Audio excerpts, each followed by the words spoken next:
Are you ready? There is always some sort of preparation involved before we do anything easy or challenging. Heading to work means taking a bath and putting on office attire. Unless you work from home, cooking a meal means buying and preparing all the ingredients before combining them. Hosting a party requires confirming the guest list, ordering or preparing the right amount of food, and setting up the furniture to accommodate all your guests. Skipping one or more of these steps could mean not accomplishing your task.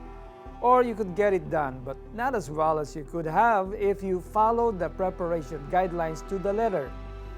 This is similar to what the Lord commanded the Israelite soldiers in Deuteronomy 25:8 before they were to enter the Promised Land.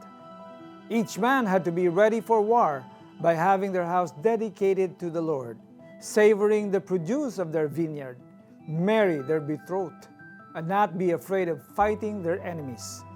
At ito pa yung malala sa batas nila sa pakikidigma. Kung isa sa mga ito ay hindi nila nagawa, hindi sila pwedeng lumaban sa gyera.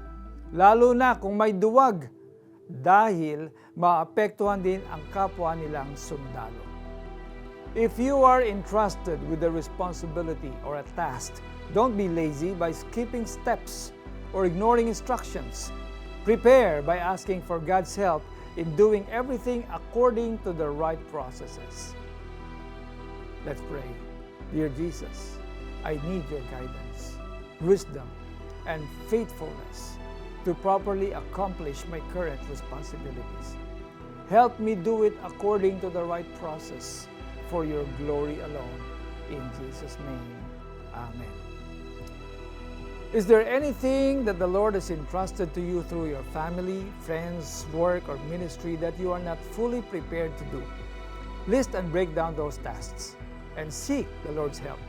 Follow each step carefully. Don't skip the process.